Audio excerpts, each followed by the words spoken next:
नमस्कार दोस्तों, मैं हूं डॉक्टर अमरीश कारी। आप देख रहे हैं हेल्दी सब्सक्राइबर्स। इस वीडियो में हम बात करेंगे REPL 123 ड्रॉप्स के बारे में। इस वीडियो में हम जानेंगे कि ये दवाई किन रोगों में, किन डिजीज़ में, किन लक्षणों में पेशेंट्स में दी जाती है, इसके अंदर क्या कंपोजिशन है, यानी कौन सी होम्योपैथी दवाइयाँ इसमें डाली गई हैं, उनके क्या फ़ायदे क्या नुकसान हैं, इन दवाइयों को लेने का सही तरीका क्या होता है। जानने के लिए वीडियो पूरा देखें। अगर आप हमारे चैनल पर नए हैं तो चैनल को सब्सक्राइब कर लें ताकि आने वाली हेल्थ रिलेटेड वीडियो से आप अपडेटेड रहें।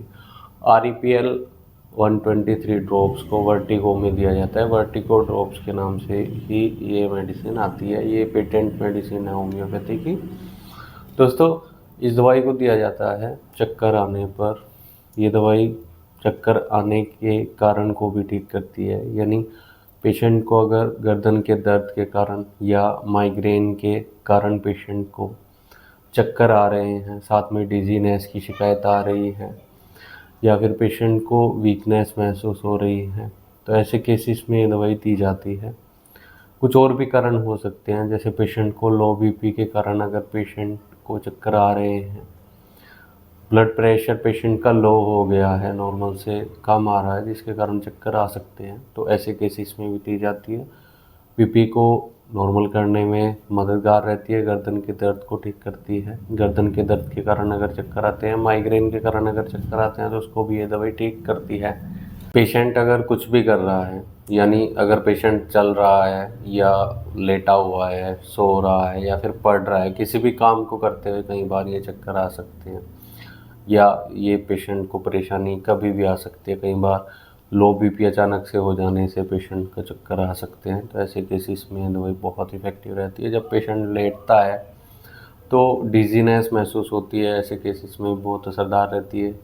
लिम्स में पेशेंट को वीकनेस महसूस हो रही है, तो ऐसे केसेस में बहुत इफ़ेक्टिव रहती है। अब इसके कॉम्पोजिशन की बात करते हैं, कौन सी होम्योपैथी दवाई इसमें डाली गई है। इसमें एक दवाई डाली गई है जैल्समियम। ये दवाई पेशेंट को तब दी जाती है जब पेशेंट को चक्कर के साथ साथ वीकनेस महसूस होती है, ट्रेमलिंग आ रही है, पेशेंट को झटके लगते हैं, तो ऐसे केसेस में चक्कर आने पर बहुत इफ़ेक्टिव रहती है।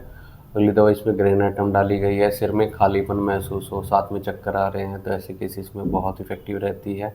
इसमें कोनियम डाली गई है। कोनियम खासतौर पर बुजुर्ग लोगों में दी जाती है, जिनमें चलते समय या लेटते समय पेशेंट को चक्कर आ जाते हैं, साथ में वीकनेस महसूस होती है, तो ऐसे केसेस में ओल्ड एज के पेशेंट में बहुत इफेक्टिव मेडिसिन ये रहती है। फॉस्फोरस डाली गई है। ये दवाई तब दी जाती है जब चक्कर के साथ नमनेस महसूस होती है हाथों पैरों में। इसमें सिलीशिया डाली गई है। ये दवाई बहुत इफेक्टिव रहती है जब पेशेंट ऊपर की तरफ देखता है तब उसको चक्कर आते हैं। ऐसे इसमें कोकुलस डाली गई है। जब पेशेंट ट्रैवलिंग करता है तब उसको चक्कर आते हैं, डिजीनेस महसूस होती है, वोमिटिंग कई बार हो जाती है, तो ऐसे केसेस में दवाई बहुत इफेक्टिव रहती है। मूवमेंट के दौरान कोकुलस दी जाती है जब पेशेंट को चक्कर आते हैं। अब इसके डोजेस की बात करें, REPL 123 को कैसे लिया जाता है, तो अगर आपको चक्कर आते हैं, लंबे टाइम से ये परेशानी आपको सता रही है, तो एक बार अपने होम्योपैथी डॉक्टर से कंसल्ट जरूर कर लें। हो सकता है आपको कुछ और दवाइयों की या कुछ टेस्ट या केस टेकिंग के बाद ही सही डिसाइड हो पाता है कि आपको कौन सी दवाइयाँ दी जाएंगी। इसकी जो कॉमन डोज होती है 10 से 15 ड्रॉप्स थोड़े पानी में डालकर दिन में 3 से 4 बार पेशेंट्स में दी जाती है। इसके लिए आप दिए गए व्हाट्सएप नंबर पर हमसे संपर्क कर इलाज या सलाह ले सकते हैं। वीडियो देखने के लिए धन्यवाद। चैनल को सब्सक्राइब करें और कमेंट सेक्शन में ज़रूर बताएं कि हमारी वीडियोज़ आपको कैसी लगती हैं।